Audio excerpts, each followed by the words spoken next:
Hello everybody, welcome to the Empressive channel. One of the radio hosts from Hollywood Unlocked named Melyssa Ford spilled some interesting tea on Kim Kardashian, and I'm going to get into that later on in this video, but I want to start this video off by talking about Justin Timberlake's apology. If you don't know what happened, I'm going to give you a backstory. About a couple of weeks ago, Justin was caught on camera holding hands with his co-star Alisha Wainwright. Now, Justin and Alisha are currently filming a movie called Palmer, and they were hanging out outside, drinking, smoking, talking, laughing, and Justin looked like he was trying to flirt with her. This whole story did blow up because Justin is married to the actress Jessica Biel, and a lot of people suspected that Justin was cheating on Jessica with his co-star Alisha. Now, when I first heard this story, I honestly felt like it was nothing more than a PR stunt, and I still believe that because this only gave more publicity to their new movie, Palmer. Not only that, I have my own little conspiracy that Justin is in his pandering stage and he used this situation to get more press. That's just my conspiracy. I'm not saying it's true, but that's what I personally believe. And I know some people might ask, why would Justin think it's a good idea to get publicity by openly flirting with another woman while he's married? I'm not saying that it's a good idea, but just remember, all publicity to some people is good publicity. And I think Justin has benefited off of controversial moments in his career. But unfortunately, he threw other women under the bus to get ahead. I mean, look at what he did to Britney Spears. He made a song, Cry Me a River, insinuating that she cheated on him, and Britney's reputation took a hit.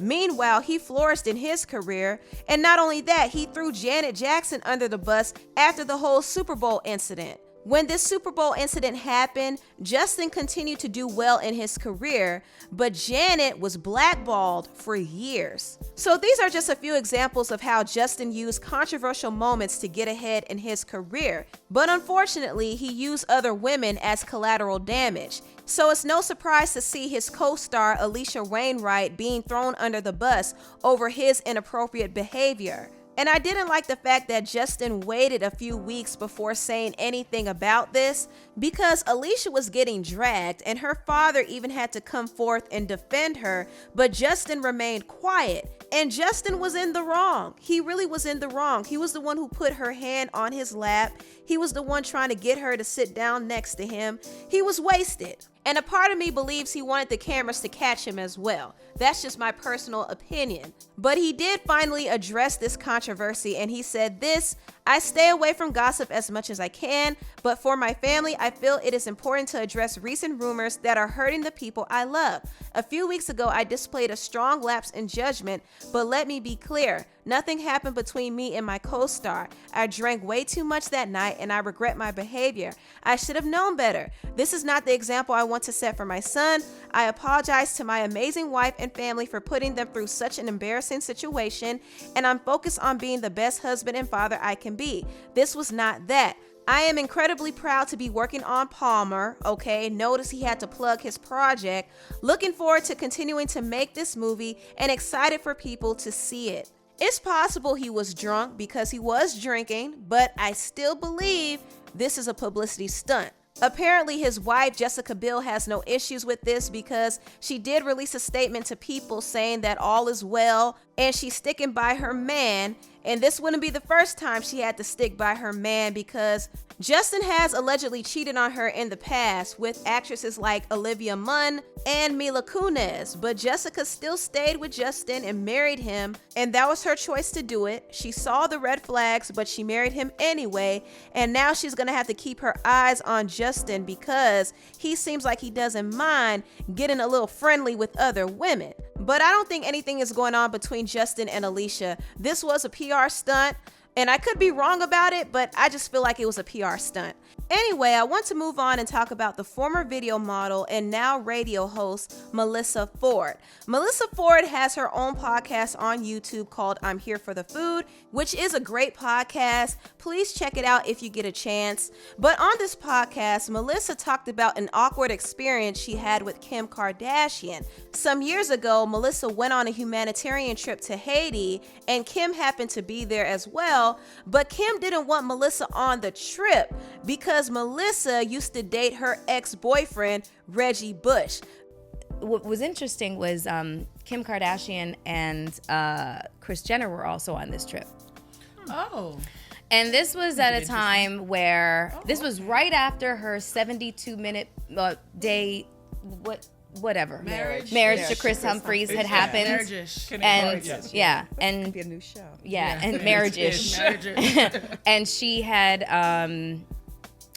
been getting a lot of bad press because of it. Yeah. And so suddenly, her and Kris Jenner were on this humanitarian mission to Haiti. When in doubt, go to Haiti, huh? And I was skeptical. Yeah. I was skeptical that, and keep in mind, this is not the woman that we know today who is a major champion for prison reform, married with several children. That's not that woman. This is a different story.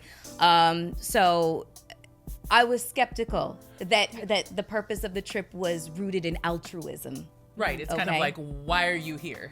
Like, is this for good press, or is it just because you want to help? So that was basically my opinion. And I was basically like, Marcia, Mama, I'm going to let you continue the story, because she was like, we have to give people a chance to prove themselves different. And she's just, so kind-hearted and whatnot. Actually, yeah. And I was like, you know what? I could be talking out of my ass. I don't know. You're right. I'm shut up now and see what happens. What happened, Mama?